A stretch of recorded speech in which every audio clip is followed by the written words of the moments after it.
Hola comunidad de Archivos Miedo, hoy les traigo algo un poco diferente, pero que muchos de ustedes seguramente van a recordar. En este video vamos a escuchar algunos de los mejores relatos que en su momento narraba Dross, historias que con el paso de los años se convirtieron en auténticos clásicos del terror y el misterio. Si ya conoces alguno de estos relatos, seguramente vas a recordar dónde y cuándo lo escuchaste por primera vez. Y si nunca los has escuchado, prepárate, porque algunos de ellos todavía tienen ese toque inquietante que los hizo tan populares. Así que ponte cómodo, apaga un poco las luces y acompáñame a recordar estas historias. Comenzamos.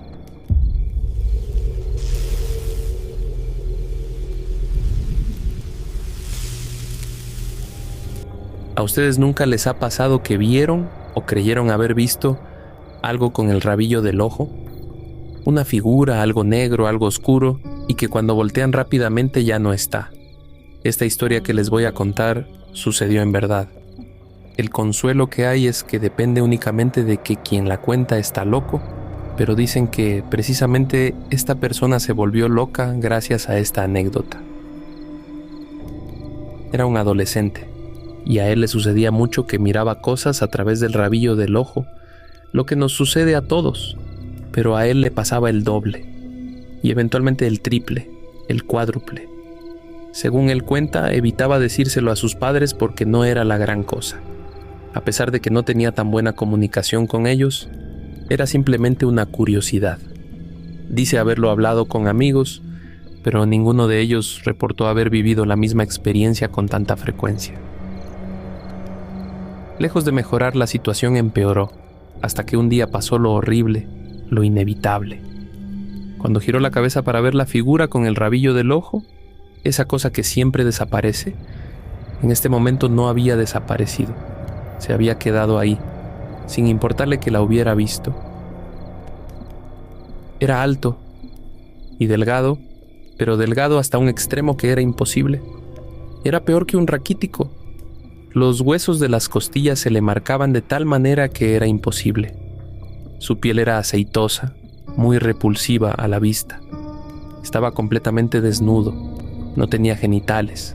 Sus piernas no eran más que, si es que a eso se le puede llamar piernas, tan delgadas que era imposible. Los hombros se le marcaban de tal manera que era asqueroso. Tenía un cuello muy delgado y largo y sostenía una negra cabeza. Era horrible de ver, porque el chico recuerda haber pensado en aquel momento que era imposible que una cabeza tan grande pudiera ser sostenida con un cuello tan frágil. La cara no tenía arrugas, la cara no tenía marcas, la cara de hecho no tenía boca, no tenía ningún rasgo facial, salvo dos agujeros enormes, cavernarios, muy oscuros, que estaban donde se supone que están los ojos de una persona, y lo veía fijamente. Esa primera ocasión, dice él, hubiera sido la más horrible de su vida de no haber sido por lo que pasó después. Pero por ahora, él dice que tiró la silla donde estaba y fue corriendo, chillando y llorando al cuarto de sus padres. Él recuerda haber visto cómo su papá abrió la puerta, cómo él se tiró dentro del cuarto chocando contra la cama y cómo el papá simplemente cerró la puerta atrás de él, tapando la visión de aquel monstruo horrible que lo había seguido hasta el pasillo. Incluso recuerda que la puerta se cerró y que ya no lo vio más. El padre abre la puerta, la figura sigue ahí, pero ellos no ven nada, ni papá ni mamá, y así termina el cuento. Fue una noche bastante difícil, pero finalmente pasó. No había visto más al monstruo durante el día, pero ese breve alivio, que quizás incluso pudo haberse explicado con la primera excusa que él hubiera abrazado en la salvedad de aliviar sus nervios, no valió de nada cuando aquella noche lo volvió a ver. Esta vez estaba en el cuarto parado frente a la puerta y la criatura no hacía nada, simplemente se limitaba a observarlo, a mirarlo con la cuenca de esos ojos que parecían vacíos. Nuevamente el susto, el terror, los gritos, se podrán imaginar, y a pesar de que por momentos la criatura se iba, no tardaba en volver. De hecho, cada vez se quedaba con él un poquito más. En los documentos que cuentan el historial de este paciente, se denota que él lo llamó rostro pálido. bautizó al monstruo como Rostro Pálido. Los amigos no tardaron en abandonarlo, y eso que parecían ser buenos amigos. Pero lo horrible no era el hecho de que él nunca estuvo rodeado de buenos amigos. Era simplemente que lo abandonaron con tanta facilidad como cualquier otra persona lo abandona. Bien simple y llanamente, ve algo que no puede explicar o ve algo que no le puede probar a los demás. Y él cada día se iba poniendo más enfermo, hasta el punto de que su salud mental empezó a deteriorarse. Reporta que el monstruo incluso lo seguía de día, ya no solo de noche. No fue más a estudiar, dejó de hacer las actividades que siempre hacía, y pronto se convirtió en un incordio terrible para sus padres, porque el chico no quería abandonarlos nunca. Se sentía mejor si estaba en la compañía de otro ser humano, alguien que simplemente estuviera con él para que no quedara a solas con Rostro Pálido. Pero nuevamente, así como los amigos lo abandonaron, los padres también lo hicieron, recluyéndolo en una institución mental. Pasaron los meses y su odio creció tanto. Después de no solamente arrojarle cosas a Rostro Pálido, cosas que simplemente pasaban de largo como si fuera un espejismo, no solamente de gritarle, insultarlo, no solamente de reunir valor e ir a atacarlo él mismo, no solamente de rogarle, llorando, que por favor lo dejara en paz. Todo en vano. Pero una noche, después de que sus ojos se secaron y ya no podía llorar más, con Rostro Pálido ahí muy cerca, viéndolo fijamente, este chico, que tuvo el poder de ver finalmente las visiones que pasan a menudo por el rabillo del ojo, fue regalado con esta visión. Miles de personas en la oscuridad, personas que no salían de su imaginación, personas que sabía que existían, miles de rostros pálidos, miles de monstruos, un poco diferentes unos de otros, tan diferentes como las personas entre sí, cada uno acompañando a un ser humano. Y entonces lo supo. Cada uno de nosotros tiene su propio rostro pálido, solo que no lo podemos ver. Y hay otra cosa más. Así como cada quien tiene a su ángel de la guarda, resulta que los rostros pálidos son los escoltas de las personas que ya están condenadas. No tienen ángeles de la guarda, tienen rostros pálidos siguiéndolos. Muchos dicen que nunca vieron figuritas extrañas ni cosas raras pasando por el rabillo del ojo. Quizá ellos sean los que estén salvos.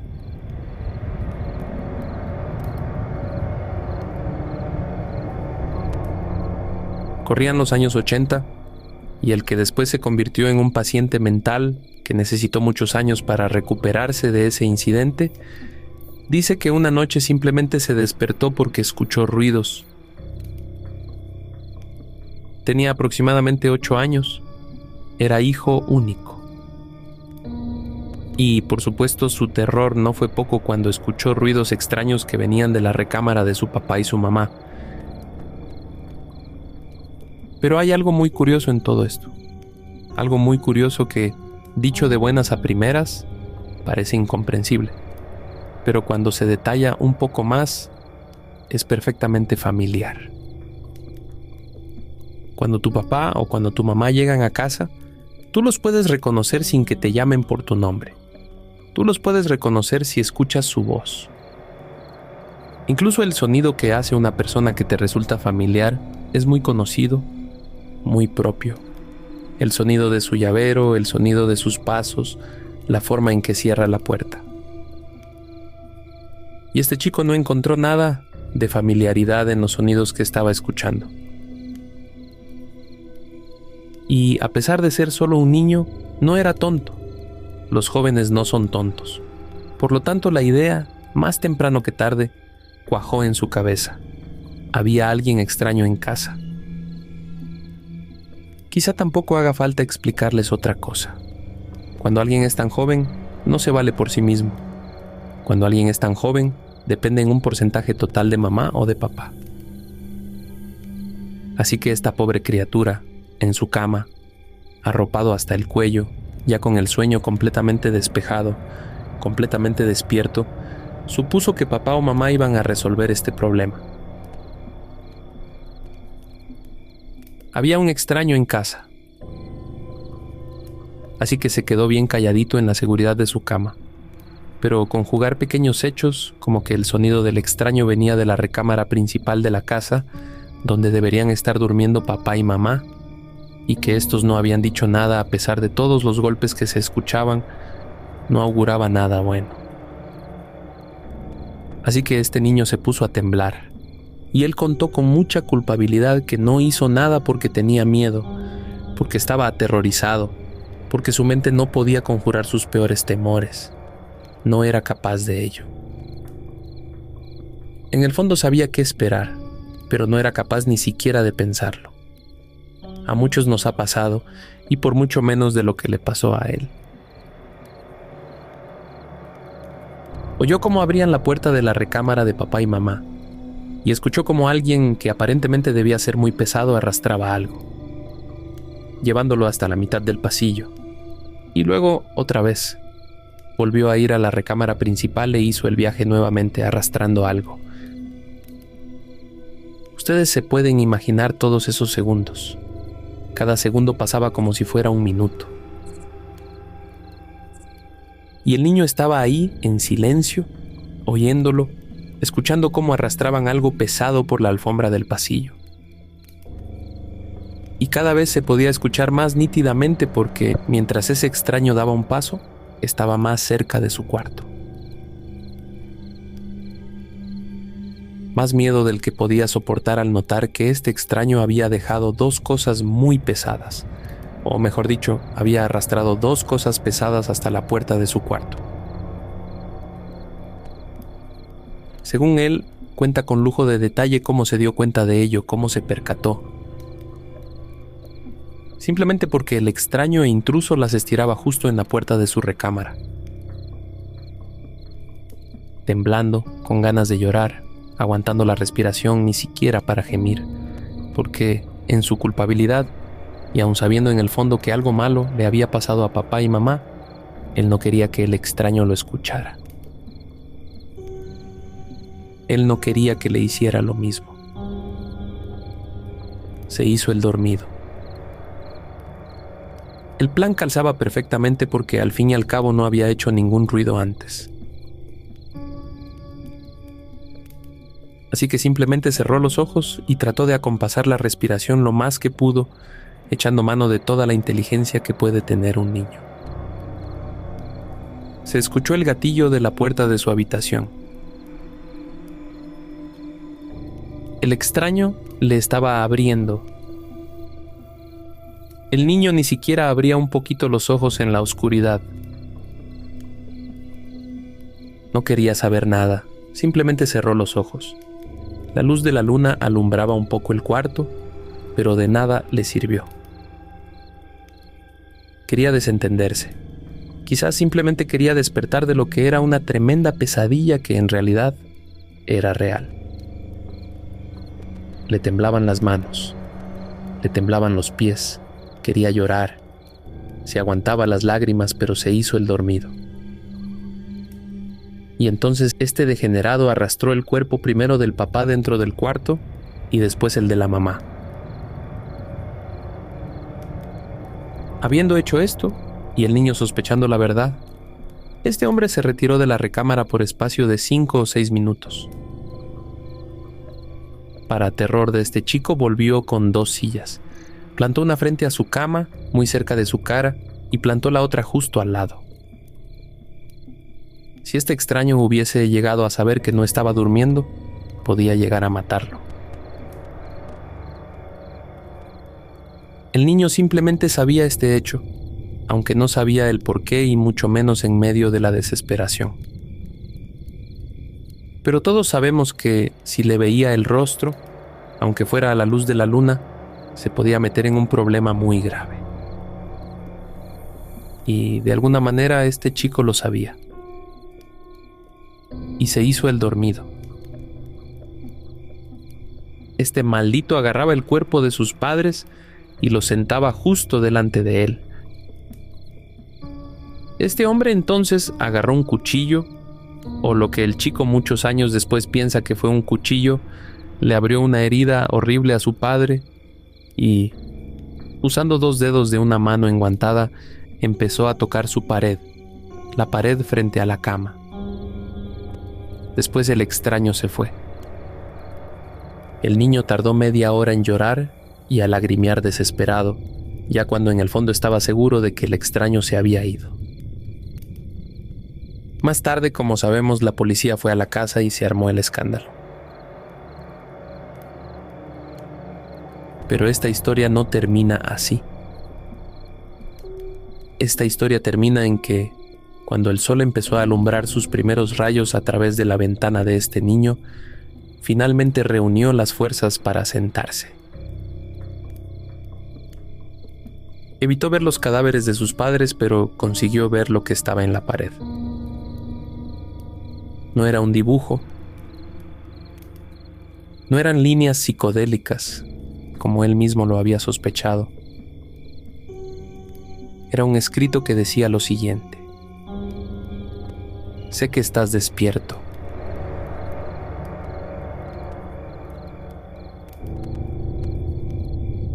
Esta historia comienza y termina en una granja alejada de la gran ciudad, en esos lugares donde la vida es tranquila. Pero es tranquila porque carece de gente, porque hay muy pocas personas por kilómetro cuadrado. Por lo tanto, quiero que cuando te estés imaginando lo que te voy a decir, en tu cabeza despejes negocios, centros comerciales, establecimientos e incluso quizá calles asfaltadas. Esto le sucedió a un granjero cuando fueron a su casa muchos años después de su muerte, o por lo menos se presume que está muerto, porque nunca se encontró ningún cadáver. Era simplemente una granja sucia, mugrosa, desvencijada, con los vidrios rotos, sin puertas, con la madera envejecida y mucho, mucho negro donde debía haber blanco. En este lugar tan polvoriento encontraron una carta suya y esta horrible historia. El escrito del supuesto granjero dice así: él todas las tardes apilaba sus pacas de heno cerca del establo de los caballos. Lo recogía, lo trabajaba y finalmente él mismo creaba sus propias pacas, las cuales dejaba apiladas muy ordenadamente, como debía ser la vida en el gran campo. Cerca del establo estaban los animales que consumían ese alimento, hasta que un día el granjero vio que alguien había agarrado todas las pacas que había apilado tan trabajosamente. Y no es que se las hubieran robado. Si se las hubieran robado, hubiera sido mucho mejor, mucho más tranquilizador. Simple y llanamente, las habían alejado unos 20 metros de su casa y las habían puesto desperdigadas, una al lado de la otra, separadas por unos 10 o 15 metros de distancia. Ya no estaban apiladas, ya estaban todas en el suelo, ordenadamente puestas. El hombre se perturbó muchísimo. Se extrañó de tal manera que la sorpresa dejó paso a la rabia porque, obviamente, pensó que eran unos niños jugándole una broma bastante pesada.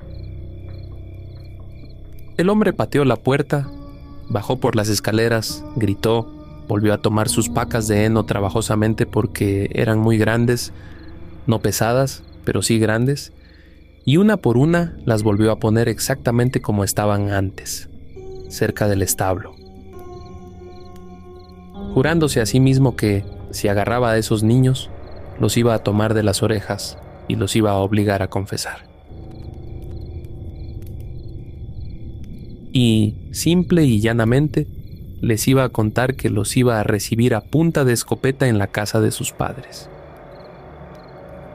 Pero el hombre se hizo a sí mismo una falsa promesa sin saberlo, porque al día siguiente, y sin darse cuenta, incluso viendo por la ventana después de acostarse varias veces, las pacas habían vuelto al mismo lugar de antes. Pero con una diferencia. Esta vez estaban separadas por unos 30 metros, una de una tras otra, desperdigadas a lo largo de su terreno, de su propiedad, y un poco más lejos que el día anterior. El hombre obviamente pensó lo mismo, pero esta vez con mucho más ira, con mucho más coraje. porque eran unos payasos adolescentes, unos imbéciles, unos púberes quizás, que se habían agarrado con él. O, por lo menos, eso pensó el hombre. Volvió a recoger sus pacas de heno y, en un trabajo que le costó casi todo el día, las metió en el establo donde estaban los caballos y los cerró con candado. Pensando que los niñitos no llegarían tan lejos como para romper un candado y volver a repetir la broma. Así que, tratando de tranquilizarse un poco con la leche de la noche que tomó para irse a dormir, este señor cuenta en su carta que finalmente, estando tranquilo, se dio un baño y se acostó. Pero esta vez, por alguna extraña razón, se despertó antes de que el sol saliera así.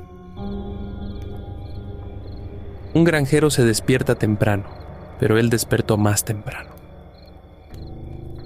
Y como su reloj biológico funcionaba perfectamente, era lógico. Insisto, era granjero.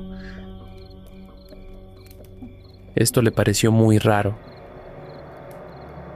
Abrió los ojos, supo que algo estaba pasando e incluso le dio miedo su propia casa en la oscuridad. Así que tomó su lámpara, tomó su escopeta y bajó las escaleras. Caminó por el pasillo, vio la puerta y, cuando finalmente la abrió, esperando quizá encontrarse cara a cara con los niños bromistas, no vio nada. Pero sí sintió un aire muy denso. Sosteniendo la lámpara, el hombre bajó las escalerillas, empezó a caminar y vio que la puerta del establo estaba abierta de par en par. El candado estaba roto, tirado en el suelo junto con las cadenas. Su corazón empezó a latir con fuerza. Ya empezaba a sentir además la alfombra de la ira arropándolo. Pero entonces vio que sus caballos estaban todos encabritados, relinchando, y que uno de ellos estaba muerto. Apenas se dio cuenta de esto, no cuando vio el cuerpo, sino cuando la sangre mezclada con el heno, bien pastosa, le llegó a los tobillos. Su animal estaba muerto. Había sido masacrado de una manera terrible. ¿Y quieren saber otra cosa? ¿Se acuerdan de las pacas de heno de las que les hablé antes? Habían vuelto al lugar previo, una al lado de la otra, formando un semicírculo y cubriendo casi todo el perímetro de su vasta propiedad. Con el salir del sol, las vio a lo lejos como ladrillos negros en la distancia. Uno aquí, otro allá, otro acá y otro más lejos. El hombre casi se puso a llorar del miedo. Por lo menos él no tenía problemas en admitirlo. Él entendía el mensaje muy bien. Sea quien sea que estuviera haciendo lo que anteriormente creyó que era una broma, no le gustaba que decidiera sobre su trabajo. Así que el pobre hombre, aterrorizado y con miedo de dejar su propiedad, porque quizá iban a matar a sus otros caballos, y si mataban a sus otros caballos, un granjero en los tiempos de antes se moría sin sus animales, decidió quedarse en su casa. La policía andaba muy lejos y no tenía teléfono. Ya habrán entendido que esto sucedió hace mucho tiempo. El hombre decidió, con mucho coraje, a pesar del horror que sentía, quedarse despierto aquella noche con un gran frasco de café a un lado y la escopeta en su regazo, en la silla mecedora afuera de la puerta de su casa. No había farolas de luz. La luz de la luna era lo único que lo ayudaba. Era su única amiga. La medianoche. La 1 de la madrugada. Y ese pobre tipo describe que hacía muchísimos años que no se quedaba despierto hasta tan tarde. A las 3 de la mañana, finalmente lo ve. Escucha cómo los arbustos se sacuden allá a lo lejos, muy a lo lejos. Nota que algo que él describe como una especie de mantis gigante Algo muy delgado y muy alto, de unos 4 metros, se asoma mirando hacia la casa. Puede ver los ojillos brillando como los de un animal. Su miedo crece como agua hirviendo. No puede aguantar más. Se tiene que meter a su casa. Cierra la puerta y empieza a gemir, a llorar. Trató de ver por las ventanas y si la criatura estaba allá afuera, no la podía ver muy bien. Pero describe que era delgada y que parecía una especie de animal sin piel, con los músculos al descubierto. Aún así, nada de seguro, porque él insiste en que no la pudo ver con propiedad. Pero esta criatura reacomodó las pacas de heno justo en los límites de la propiedad de este hombre. Caminó hasta el establo de los caballos. Las fieras estaban encantadas, comiendo presas del terror. Retiró más pacas de heno y, alrededor de la residencia del hombre, según cuenta él, tras ver por toda la ventana a la mañana siguiente, por las del patio delantero y las del patio trasero, se dio cuenta de que había puesto una paca de heno rodeando todo el perímetro de la propiedad. Y fue entonces, a la mañana siguiente, cuando reunió el valor de salir. Quizá un poco aliviado por sus propios animales que estaban allá en el establo, él supo que la criatura lo estaba viendo entre los arbustos. Y entonces entendió. Se había convertido en la mascota de algo horrible. El hombre hizo experimentos. Por ejemplo, dejó ir a todos sus caballos, a los cerdos y a las gallinas. Se fueron corriendo. Nada los detuvo. Pero cuando él intentó hacer lo mismo, sentía que la criatura se acercaba. La cosa era con él. No lo iba a dejar escapar, tal como había temido. Era la mascota de algo horrible y no estaba seguro de si su escopeta pudiera encargarse de algo que había arrastrado y decapitado con mucha facilidad a un caballo. El hombre termina su carta diciendo que se le acaban las provisiones, que no entiende que Dios cruel podría depararle semejante destino, pero que en su desesperación tenía que encontrar alguna solución. Así que termina su carta con lo siguiente: voy a intentar escapar.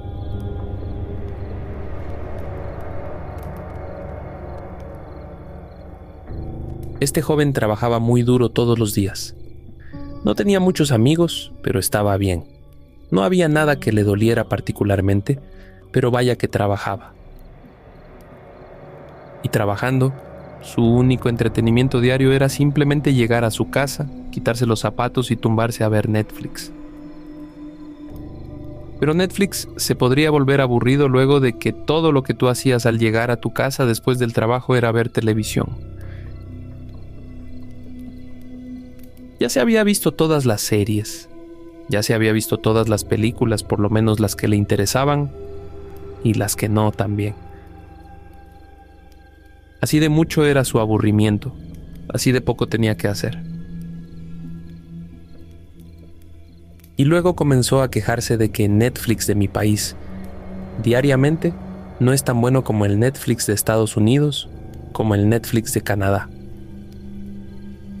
Entonces, un día, en internet, se topó con un foro muy extraño.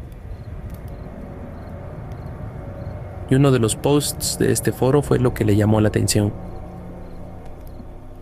Y sonrió de manera culposa, de manera cómplice. Vio un título que era así: DNS para Netflix. Y se metió. Resulta ser que eran códigos que tú podías meter en Netflix para poder ver la programación de otros países. Entre ellas, por supuesto, la de Estados Unidos. La tierra prometida. las series más nuevas, los estrenos más recientes. Y sabía que si se conectaba desde su Xbox, desde su consola Xbox, podía meter esos códigos DNS. Había toda una lista. Total, esto se le antojaba infinitamente más interesante que el Netflix de la web. Por curiosidad, hizo toda la conexión.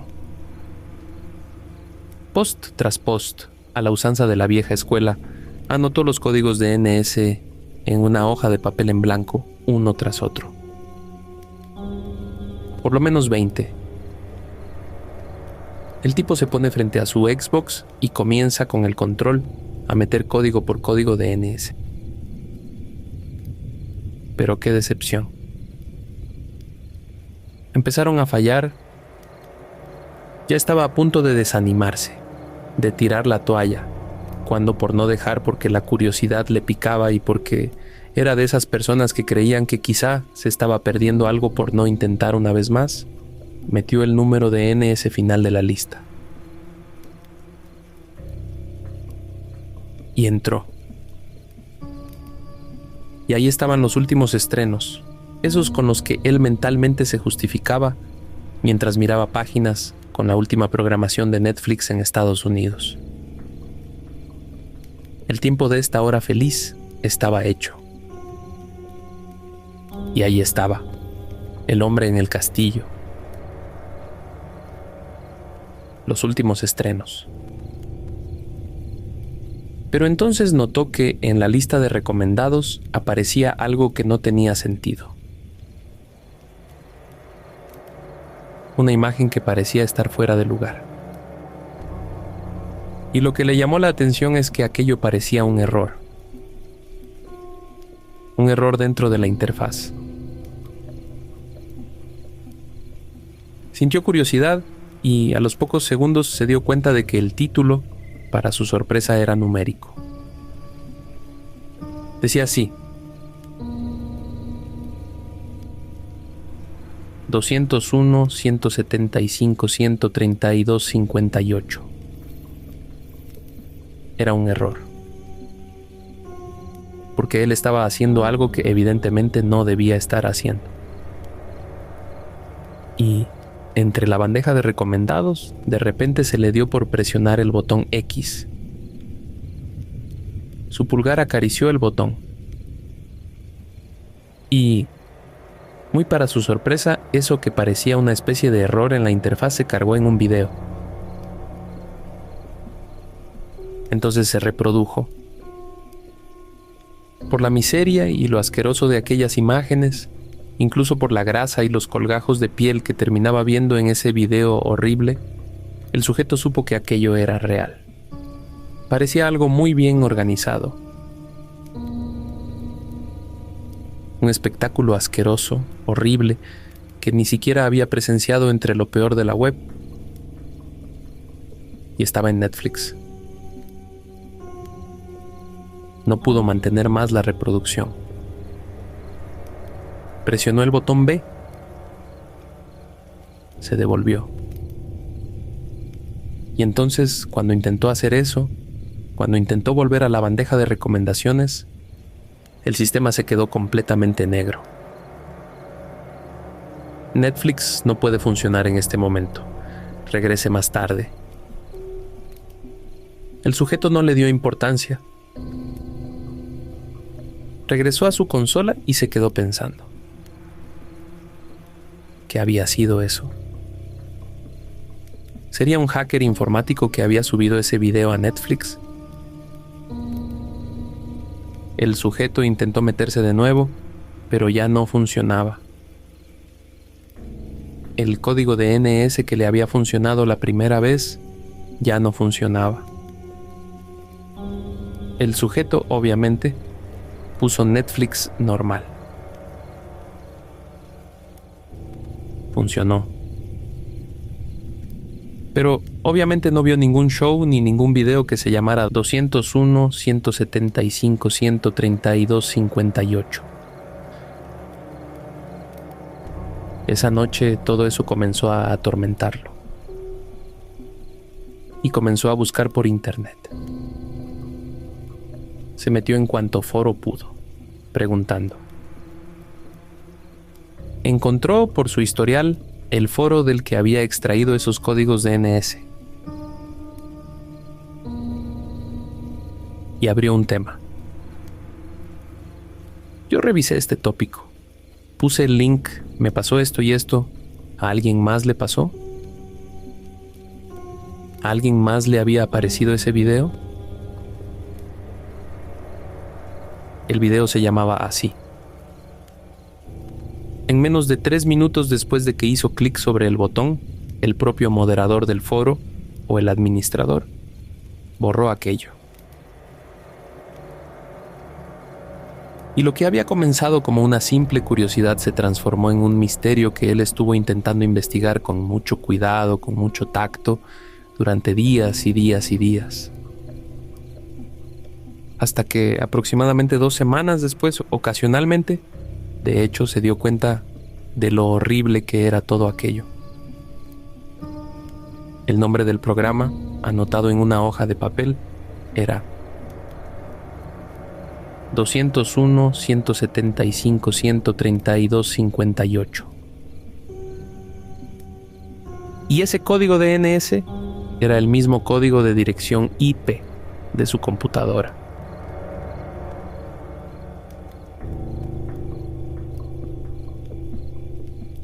Este era un chico de unos 24 años que había quedado paralítico luego de un accidente en carro. Había sido algo muy injusto y muy turbio porque ni siquiera él tenía la culpa. Quien tuvo la culpa era el imbécil de su amigo, que iba manejando ebrio y que, encima, salió completamente ileso del accidente.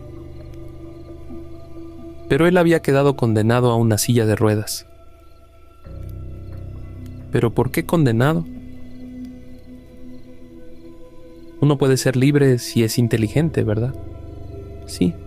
Sin embargo, para él era algo nuevo, algo novedoso. Su vida, de ahora en más, en una silla de ruedas. Y estaba muy mal, muy deprimido. Podía cobrar dinero del Estado y como venía de una familia acomodada, bueno, podían sostenerlo para que tuviera una vida muy digna, muy decente, hasta que encontrara algo que hacer. Él se aficionó a estar en internet y descubrió además que se había enamorado de Google Maps.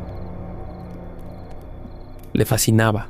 Él no podía creer que desde la computadora, con el satélite de la poderosa compañía, podía ver cualquier lugar del mundo. Podía visitar, vamos a decirlo en un término más romántico, conocer grandes capitales, grandes lugares, sitios inhóspitos. Le fascinaba. Se convirtió en una afición suya. Se la pasaba horas y horas en Google Maps. A veces le daba la vuelta al globo terráqueo con el mouse. A veces simplemente se acordaba de alguna locación, la escribía y se iba para allá. Un día, mientras estaba visitando Tokio, veía la avenida central de la ciudad y le daba curiosidad porque él giraba la ruedita del mouse y miraba a la gente. Miraba a la gente allá y notaba que a todos, por cuestiones de privacidad y por leyes, les tapaban la cara. Se las difuminaban, ¿verdad? A las personas, a los peatones. Es una política de Google para protegerse ante la corte. Mira a una chica. Una chica de pantalones rojos, cabellera marrón y una cartera gris y morada. Tenía algo que le hacía destacar de entre los demás peatones. Él se va a hacer sus cosas, toma un vaso de agua, va al baño, que en su condición presente no era fácil porque, además, no tenía experiencia. Y 30 minutos después, bastante deprimido porque se podía acordar perfectamente de cuando todo eso le tomaba 2 minutos, vuelve a la computadora. Y esta vez decide ir a París. Ve la Torre Eiffel, se mete entre las calles parisinas con el mouse y entonces ahí, cruzando una avenida, con la cara difuminada, ve a una mujer que le llama la atención. Una mujer de cabellera marrón, pantalones rojos y una cartera gris y morada. Pero yo a esta chica la había visto en Tokio hace aproximadamente una hora. A ver, tengo entendido, luego de todo lo que he investigado, que estas fotos son de hace muchos días, que Google las toma con el satélite y las muestra. Será la coincidencia más grande de mi vida. ¿Habré encontrado finalmente esa famosa aguja en el pajar? Una mujer que estaba haciendo turismo en Tokio había vuelto a su casa y la volvió a ver en París. O viceversa. El tipo se quedó impresionado. Y la mira largamente, todo lo que la cámara da, todo lo que el zoom puede. Era ella. Se sorprende a sí mismo pensando. Pero luego, esa noche, luego de varias horas, luego de cenar, esta vez decide visitar Berlín. Y lo que había sido una sorpresa jovial, graciosa, se convirtió en un pavoroso terror. Viendo una vitrina la miró. Una tipa de cabello marrón, pantalones rojos y un bolso gris y morado. Era la misma. Eso lo impulsó a empezar a buscar en Google. ¿Será que está haciendo una broma? ¿Será que Google le está haciendo alguna broma? Ahí, cerca de los puentes de esta ciudad, cabello marrón, pantalones rojos y un bolso gris y morado. Ahí estaba la tipa también. Y esta vez él comenzó a asustarse. Lo que había sido una coincidencia monstruosa ya no podía ser tal. No. No hasta ese nivel. Sin embargo, a pesar de estar asustado, no hay vuelta atrás. Tiene que averiguar más. Va a Praga y, eventualmente, luego de 10 minutos de estar buscando, la consigue. Pantalones rojos. Cabello marrón. Bolso gris y morado. Solo que esta vez hay una diferencia. Esta vez no consigue a la tipa mirando una vitrina, cruzando una calle o caminando. Esta vez consigue a la tipa mirando hacia la cámara, como si pudiera ver hacia el lente del satélite, como si lo estuviera mirando a él, como si se hubiera percatado. El tipo decide tentar a la suerte una vez más. Va a Nueva York. Pasea la cámara. Va a la Quinta Avenida. Y justo cuando iba a suspirar de alivio porque por fin se rompió la cadena. Oh no. Ahí estaba la tipa. Esta vez estaba en una azotea. En la azotea de algún edificio neoyorquino. Con la cara difuminada. Era ella. Y estaba mirando hacia arriba. Lo estaba mirando a él. De alguna forma se había percatado. Era como si ella supiera que alguien se había percatado de su presencia. El tipo comienza a respirar agitado. Piensa en llamar a un amigo. Pero no. Esta historia no tiene sentido. Quizá porque es masoquista, quizá porque era como un conejito con miedo, decide escribir el nombre de su propia ciudad. Y ahí, entre las avenidas de ese paisaje latinoamericano, empieza a pasear. paseando, paseando. Él siente su corazón. Le late cada vez más fuerte, porque sabe que la va a encontrar. Ubica a la mujer con sus pantalones rojos, su cabellera marrón, su bolso gris y morado, y su cara horriblemente difuminada. A solo 2 cuadras del edificio donde él vive. Caminando hacia esa dirección. El tipo está confinado a una silla de ruedas. Respira agitado. Busca el inhalador. Él está en una silla de ruedas. No quiere echarse al piso para buscarlo. Empieza a llorar. Y entonces alguien golpea su puerta. ¿Quién es?, grita. No contesta. Rueda hacia el pórtico del apartamento. ¿Cómo puede? No importa que se haga daño entre los bordes de sus ruedas. Hace un esfuerzo colosal, poniendo todo su peso sobre sus brazos, y se levanta para lograr ver por la mirilla de la puerta, por el ojo mágico. Mientras se está levantando, vuelven a golpear la puerta. El tipo finalmente se asoma y ve. El tipo cae al piso, transpirando y respirando con dificultad. Ve cómo la puerta se abre poco a poco. Lo único que encontraron en su departamento días después, sus amigos y familiares, fue la silla de ruedas. Por allá, abandonada. Él más nunca volvió a aparecer. Y hasta aquí llegamos por hoy, comunidad. Si alguno de estos relatos te gustó, te hizo recordar viejos tiempos o simplemente logró darte un buen susto, déjame saberlo en los comentarios. Y si eres nuevo por aquí y te gusta el terror, los relatos paranormales, los misterios y las historias que te dejan pensando, te invito a suscribirte a Archivos Miedo. Es completamente gratis y me ayudas muchísimo a seguir creando este contenido. Dale like al video, comparte con alguien que disfrute del terror y nos vemos en el próximo relato. Y antes de irte, aquí te dejo otro video que quizá también te guste.